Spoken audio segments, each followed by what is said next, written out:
too early for him to be here. Lucky guy gets to sleep in. I just have to listen to me. I have to apologize. You're expecting a presentation called East Beats West, Future Social Games. I'm actually not going to do that. I talked to somebody, a very wise man yesterday, and said, Bret, what these guys really want to know is how a company like Zynga becomes a company like Zynga.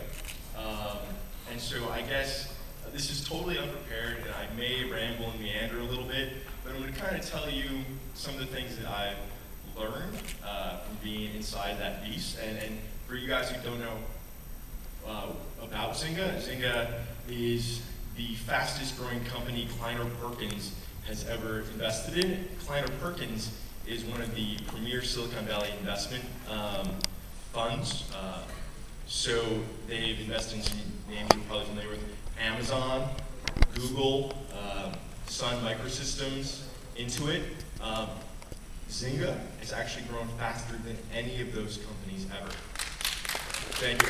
I mean, again, I'm the one with Zynga, so your applause is going all the way over to San Francisco right now, which is great. I'm sure those guys, you should actually make them hear it.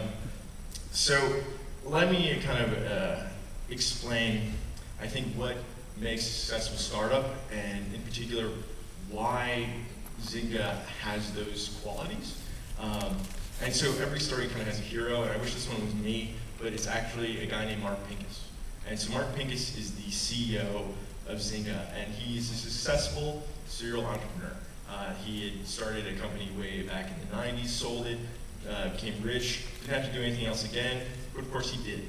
He started another company called Tribe.net, which was an early social network, a kind of competitor to MySpace, Facebook, Friendster. Sold that to Cisco, and then looked for a new opportunity. Facebook opened up its platform, and Mark decided to start a games company. But Mark didn't want to start just any games company. He wanted to start a games company that was going to be the Google of games. So he wanted to start a company where if you were on the internet, you were going to go one place for games. That's going to be Zynga. Much like now you go for auctions, you go to eBay. There was an opportunity, no one had taken it yet. And so Mark saw that. So I think one of the key things that, yesterday I'm at this launch pad and people are kind of pitching ideas, and what I didn't hear from them was a giant vision. And I think if you're going to be truly successful as a startup, you have to have a giant vision, something that's meaningful, because that's how you're going to attract the best talent. So Mark's vision was, I want to be the place on the internet where people go to play games. That full stop. That's it. Super simple. I can express it. I'm not losing any of the meaning. That's how you know that you have a good idea and a good concept. So for my interaction with Zynga, I started about, I think, 9 months to a year in. It was about 70 employees. They were growing very, very fast. And at the time, I had quite a few options on which company to go to. And the reason I chose Zynga was because I had done my own social games company, and I had failed. And they had done something similar and succeeded, and that was impressive to me. So when Facebook first opened, there was clearly an opportunity to put poker on there. Poker is a very popular, card game. It always works on any platform. But Facebook said explicitly in the terms of service, no poker. So I said, oh, well, I can't do a poker game, even though I was also doing a real-time multiplayer gaming startup. But Zynga did not worry about the rules. They just went ahead and did it. And they weren't the only ones. There was 9 other competitors to Zynga at that time. Everyone was equal.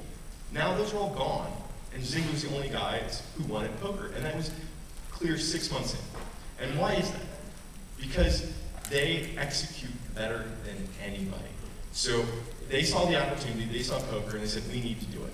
And relentlessly pursued it. Spent money on advertising, spent time and energy just sitting in a cabin in Canada playing the game so other people, when they came online, would be able to play it. Because the biggest problem about real-time multiplayer games, and that's such a jargony thing, but basically games you play with somebody at the same time. If there's no one in the room to play with, guess what happens? You just leave. It's like a party you go to, and if there's no one at the party, you just go out. That's the problem with real-time games. And Zynga was able to overcome that kind of just by having their employees play the game at all times until they got traction. So that was really impressive to me, and so I said, okay, I think these guys have a chance of winning. Not to mention they had raised $30 million, which, to be fair, isn't a lot in this particular space. At the time, the two biggest companies in space were Slide and RockU, and they already were about to raise, or already raised, about $50 million each, to a total of $80 to $100 million. So there's already these two giant competitors, tons of money, and Zynga comes in, and sure, it's well funded, but there was already better funded competitors. And then there was another person in there called SGN, which is another social games company, who had raised about $20 million, doing the exact same strategy as Zynga, So highly competitive. This is a classic startup situation. You're never going to be the only people doing the idea. There's always going to be other people, and they're going to have more money than you, and they're going to have more traction. Slide and RockU were bigger than Zynga when they started. But anyway, I saw what they did with poker, and I said, okay, this is the company I'm going to join. So I joined them, and let's say at the beginning of last year, Zynga had started just becoming a little bit bigger than the competitors, but it wasn't really it wasn't what it is today, which is they're currently bigger than the next 25 competitors combined, which is just massive. Back then, they were barely bigger than Slide or RockU, which were the two competitors, because they had some early growth in January. So it was still anyone's game at that point, at the beginning of last year. No one knew what was going to happen. So at that time, the kind of challenge on the social games, or games in general, is you don't know what's going to succeed ahead of time. You just try a bunch of experiments, and there's no clear guide. It's a brand new space. It's just like any other startup space. When you're throwing a new product out, you don't know what's going to work until the market responds to it. So one of the ways to get around that is to look what other people are doing successfully and take elements of that. So there was a game that came on the platform called Farmtown. And Farmtown was essentially a combination of 3 games. One game was a Zynga game called Yo-Bill, which was an avatar game, and they kind of adapted the avatar. But the key game was this game called Happy Farm by 5 Minutes. And 5 Minutes essentially created this social farming game in China. And it was hugely, hugely successful. A massive game, still successful. And just this aside, it turns out in social gaming, most of the innovation happens in Asia. And that was actually something I was going to talk about today. But I want you guys to just like think about that. I mean, China's always like criticized for being a cloner thing. Asian companies just clone. Not this case. All the new interesting ideas in social gaming have all come from Asia, whether it be China or Korea or Japan. I'm looking at Rex because Rex is the CEO of 6 Waves, and he helped actually a lot of these Chinese games actually come over into the West. So thanks a lot, Rex, for helping me out too with Zynga. So anyway, there's this.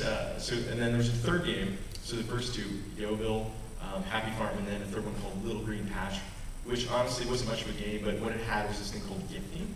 And gifting is essentially I invite you to, I give you a gift, and then you have to, in order to get the gift, you have to come into my game to play.